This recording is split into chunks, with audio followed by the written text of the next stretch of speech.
El proyecto de presupuestos continúa su tramitación aquí en el Parlamento de Navarra, superado ya el primer escollo. Esa enmienda a la totalidad planteada por Navarra Suma, que ha sido rechazada por el resto de los grupos. La siguiente parada, las enmiendas parciales. Su plazo para presentación es hasta el próximo día 22. Navarra Suma vuelve a quedarse sola en su enmienda a la totalidad de los presupuestos, la cuarta de la legislatura. Y presentamos porque hacemos nuestra labor de oposición. Estos presupuestos son un pegamento para unar el batiburrillo de partidos. Son presupuestos que debilitan a la comunidad foral. No lo hemos acordado porque no nos vamos a sentar con Bildu. Nunca nos vamos a sentar con Bildu. La consejera de Economía ha defendido unas cuentas que sostiene están ajustadas a unas previsiones realistas. No dejen ver una imagen de este Gobierno como irresponsable o temerariamente optimista, porque se van a quedar solos en la defensa de este tipo de juicios. Mire, señorías, la izquierda también sabe gestionar la economía. Una oposición que simplemente dice no a todo lo que se encuentra. El resto de los grupos han sumado sus votos para que los presupuestos sigan adelante y han criticado falta de alternativa de Navarra Suma. El señor Esparza se superó al anunciar una enmienda a la totalidad antes de conocer siquiera el contenido del proyecto de presupuestos. Lo que hoy se nos está proponiendo, insisto, es que no haya presupuestos para Navarra en 2023. Porque hemos vuelto a demostrar, a diferencia de ustedes, nuestra capacidad de acordar. Ritual anual, octava enmienda a la totalidad de Navarra Suma, con criterios muy parecidos a los anteriores. A una enmienda a la totalidad que no propone otra alternativa. Los presupuestos siguen, por tanto, su recorrido en el Parlamento para su previsible aprobación a finales de diciembre.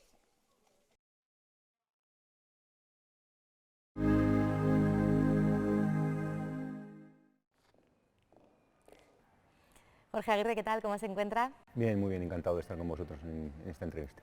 Parlamentario del Partido Socialista de Navarra y portavoz de Cohesión Territorial. Ahondaremos un poquito sobre varios asuntos que hay importantes en torno a este departamento. Ya conocemos el proyecto de presupuestos que está en tramitación aquí en la Cámara Foral ahora mismo.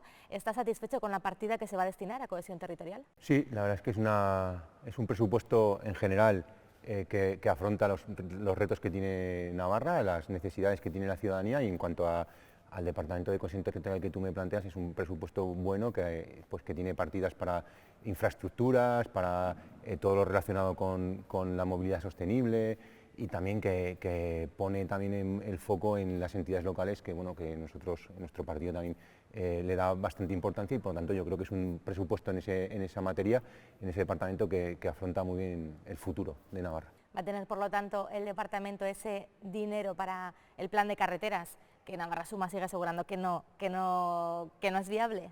Hombre, si tuviese el departamento fondos para todo el plan de carreteras que necesita Navarra, ya le digo yo que no. Pero es verdad que porque venimos de un plan que dejó Navarra Suma sin ejecutar, con más de 200 medidas sin llevar a cabo, y es un presupuesto que supondría más de 1.000 millones de euros llevarlo a cabo el año que viene. Pero sí que es verdad que se va a estar elaborando el cuarto plan de carreteras, se va a poner el foco en algunas de ellas. Está el desdoblamiento de la Nacional 121A, que también viene en fondos del Estado, con fondos del Gobierno de Navarra, la carretera de Caparroso-Mélida. Hay unas cuantas actuaciones en la red de carreteras de Navarra que son fundamentales para la cohesión territorial y para la vertebración de nuestro territorio. Hablando de carreteras, ¿qué valoración hace del paro de transporte a nivel nacional que se ha llevado a cabo esta semana? Y aquí en Navarra ha tenido muy escaso seguimiento, pero ¿qué valoración hace de que se haga de nuevo una movilización en el sector del transporte? Bueno, evidentemente cuando se producen este tipo de cuestiones, pues evidentemente respetar el derecho de la ciudadanía a la manifestación, a mostrar sus quejas, pero evidentemente estamos viendo la movilización que está teniendo, la repercusión que está teniendo, y las plataformas navarras de transporte pues no han secundado este paro, y por lo tanto la afectación a lo que es nuestra tierra pues está siendo mínima. Eso no quiere decir que esas plataformas estén satisfechas, ¿no? Ahora mismo con cómo está el sector, no sé cómo es la comunicación con el sector del transporte y en qué punto se encuentra. Bueno, seguramente, evidentemente, pues tendrán algunas reivindicaciones que estén llevando a cabo, y las tienen, ¿no? Y estamos viendo cómo les está afectando pues todo lo relacionado con la guerra de Putin y con la invasión de Ucrania, ¿no? Pero me consta que el Departamento de Cohesión Territorial, que está teniendo conversaciones, tiene conversaciones con el sector, y posiblemente pues también de esas conversaciones venga también que se esté actuando pues en la medida de lo posible. Hemos visto también cómo el Gobierno de España ha puesto medidas que mejoran la vida de los transportistas, la reducción del combustible, etcétera, etcétera, y por lo tanto, bueno, medidas se están tomando. Ahora, si son suficientes o no, pues claro, evidentemente cada una de las personas que se dedica a esto pues tendrá que valorar. ¿Se está abordando ya con el sector esa implantación de peajes que habrá en Navarra para camiones a partir de finales de 2023, creo? Bueno, eso lo está llevando el departamento directamente. Yo sé que están en conversaciones y que tienen conversaciones, pero es verdad que, que el sector ha sido crítico con la medida, pero bueno, es una medida que viene derivada de directivas europeas, de lo que estamos viendo también cómo se está afrontando en la Unión Europea este tipo de cuestiones, que responde a dos variables claras, que es quien usa paga y quien contamina paga, y en base a eso el departamento fue valiente, nos convocó a todos los partidos para que pusiésemos en valor qué actuaciones había que tomar, y esta fue una de ellas, que se acordó con los diferentes grupos parlamentarios y que, como digo, responde también a actuaciones que ya se están llevando a cabo en la Unión Europea y que afrontan y que van a pagar aquellos transportistas que utilicen las vías de alta capacidad que tiene nuestra comunidad. Una medida que no les gusta, ¿no?, a los transportistas, y menos ahora mismo. No, claro, no les gusta, evidentemente, es una decisión que va a tener una repercusión para ellos, pero que, como decimos, es una decisión, una medida muy en la línea de la Unión Europea, y que tengamos en cuenta también que la gran mayoría de los transportistas que van a hacer frente a ese peaje son transportistas que no son navarros, que utilizan las carreteras navarras de paso para ir al resto de Europa, o cuando vienen del resto de Europa cuando vienen a nuestro país, y la mayoría son fuera de la comunidad. ¿Cómo van los estudios sobre la conexión con la Y vasca? Bueno, con respecto a la Y vasca, lo primero que hay que decir es que el tren de alta velocidad, el tren de altas prestaciones, es una obra necesaria, una infraestructura necesaria para esta comunidad, para generar riqueza, para generar competitividad, y que vemos cómo constantemente estamos escuchando a la gente que Navarra tiene un problema de comunicación vía ferroviaria, pues para todos los eventos que se hacen en esta comunidad, ya sean foros, ya sean conciertos, ya sean cualquier tipo de actuación que se realiza, ¿no? Evidentemente hay que dar una salida con la Y vasca, hay que unir la red navarra con la Y vasca, y ahí se produce la posibilidad de hacerlo por Vitoria, de hacerlo por Ezquio. Nosotros somos partidarios de que se haga de la forma más rápida, de la forma más económica y de la forma más sostenible medioambientalmente.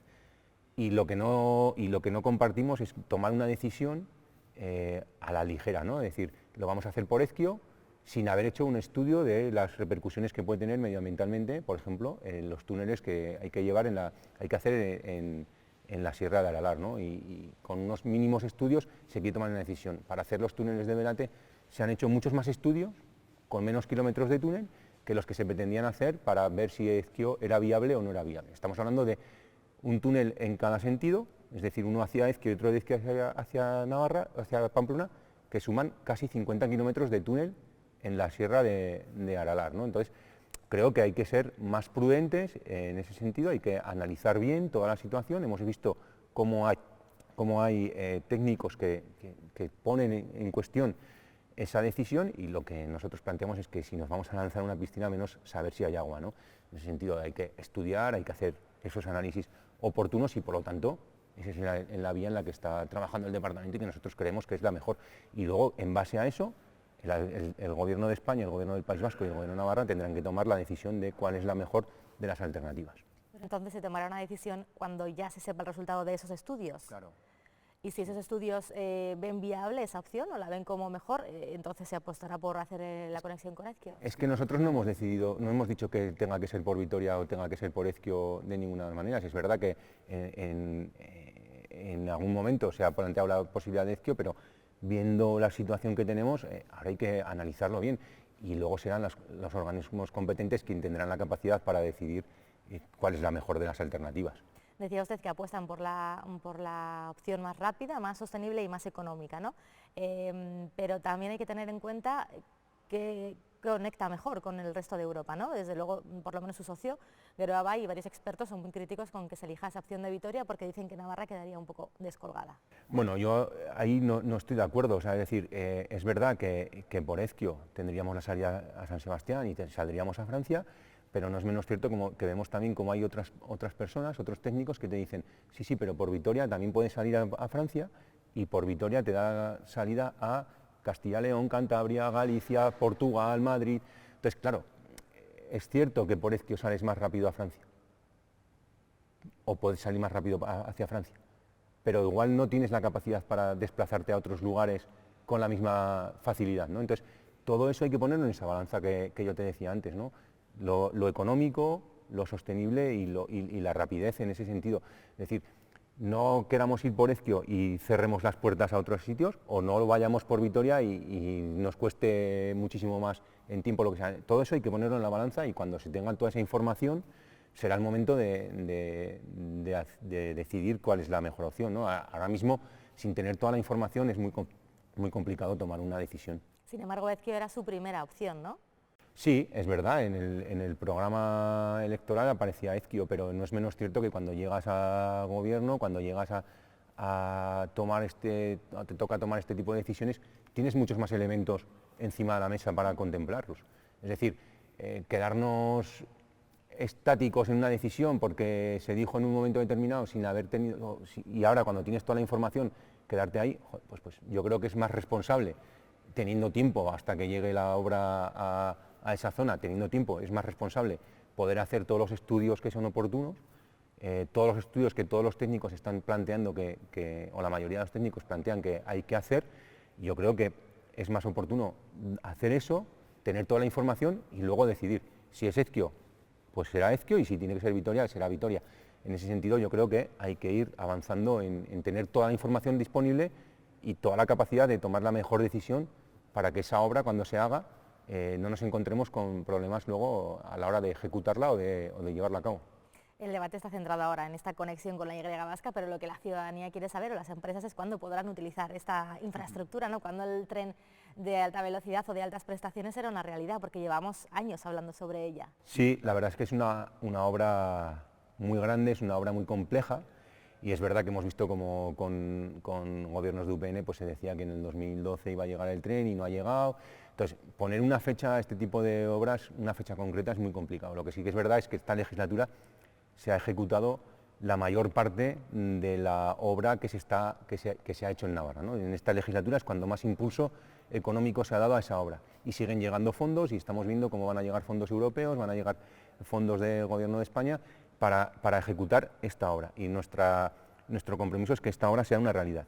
Ponerte una fecha concreta sería aventurado, porque luego seguramente dentro de un tiempo si me estuvieses entrevistando me dirías, ¿y por qué no ha llegado? Pues porque igual ha habido complicaciones en la obra, o no lo sé.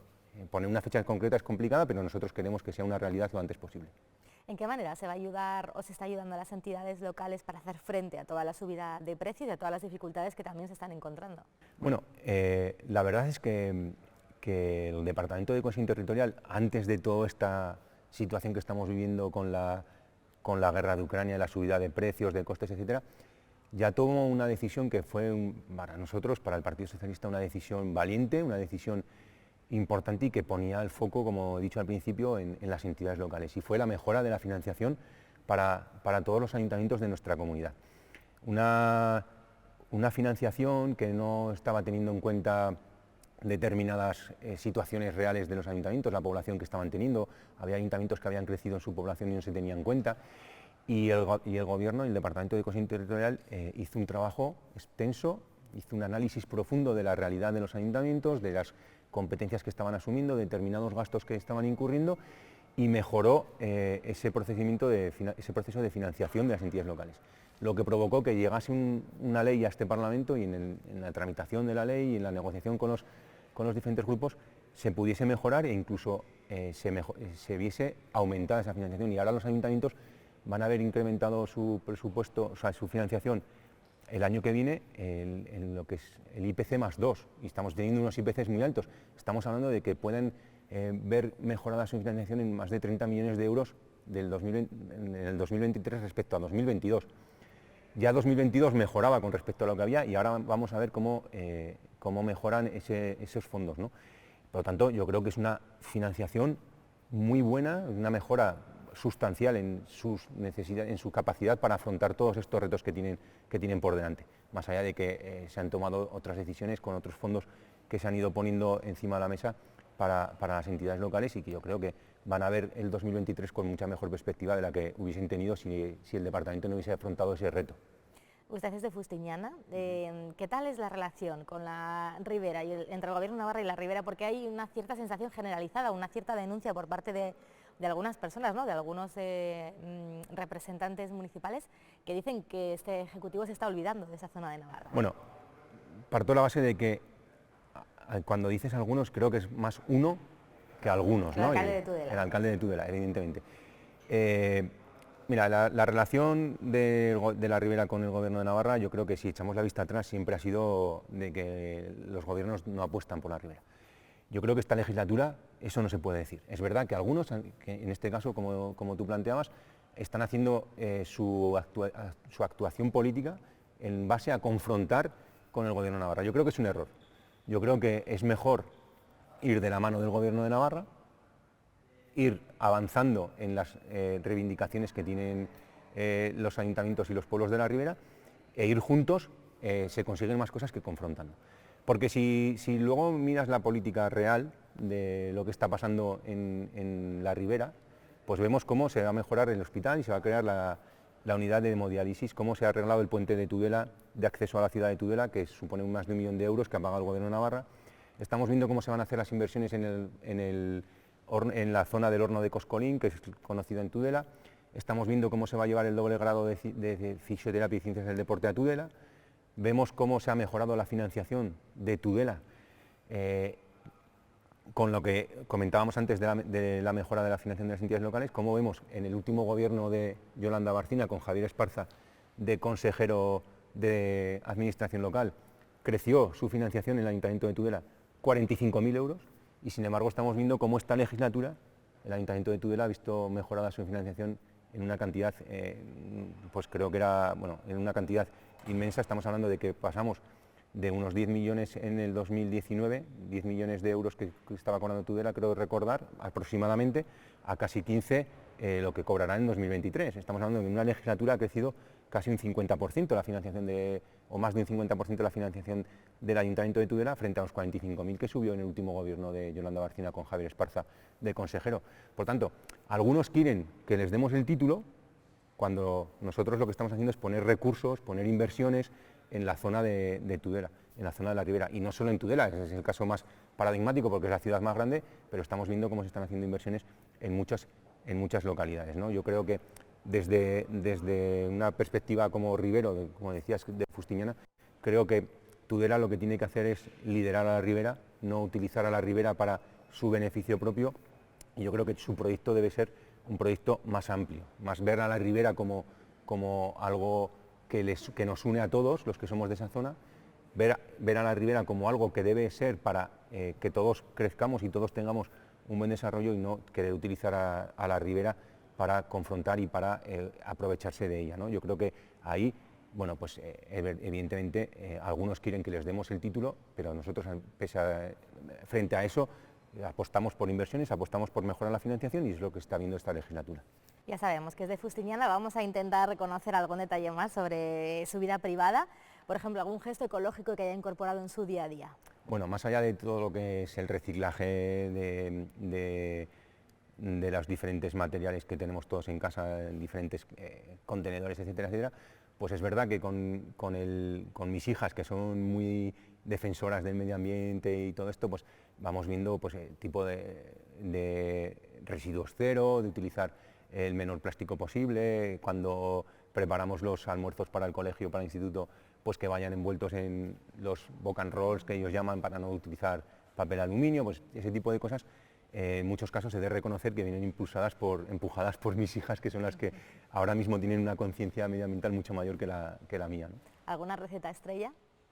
Me encanta cocinar, me gusta muchísimo, tengo mi propio libro de recetas que voy apuntando, las que voy haciendo, copiando de algunos sitios, cogiendo, pero hay una que por recuerdos, por lo que representa, pues he de decir que son los callos que hacía el padre de mi tío, que bueno, es una receta que mi padre ha utilizado como elemento de unión con sus amigos, con la familia, y que una vez se la pedí, me regaló la receta, que ya sabes que los cocineros no son muy dados a regalar recetas, pero Juanito me regaló esa receta y la guardo con cariño y me gusta hacerla porque me trae muchos recuerdos.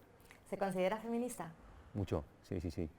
¿Tiene dos hijas? ¿Se le inculca también a sus hijas? Sí, además ellas también lo llevan muy metido y la verdad es que todo lo que sea la lucha por la igualdad, el feminismo, y eso en casa está muy presente y tratamos de que sea algo que tenemos en medida, pero es verdad que en mi caso concreto yo tengo que ir desaprendiendo muchas cosas que traemos de épocas de atrás, ¿no?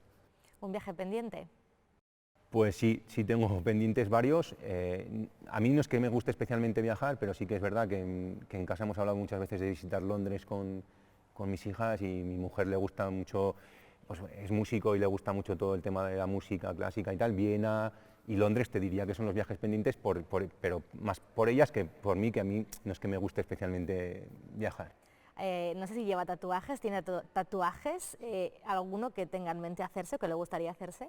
Pues en mente hacerme no, tengo dos.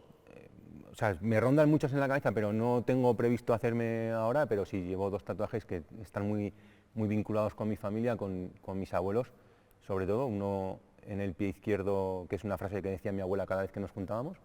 Cuando nos juntamos muchos, y siempre decía de dos que éramos lo que hemos conseguido, y ese de dos que éramos lo llevamos tatuados varios primos, y luego en el gemelo derecho una rosa, que el tallo de la rosa es el bastón que usaba mi abuelo y que era un elemento que siempre identificaba. Entonces, bueno, pues mis abuelos están presentes mucho en mi vida y los llevo tatuados.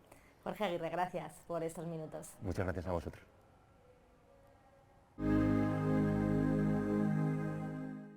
Demostrar la relación histórica que ha existido en los territorios de la lengua vasca entre el euskera y el mundo del derecho.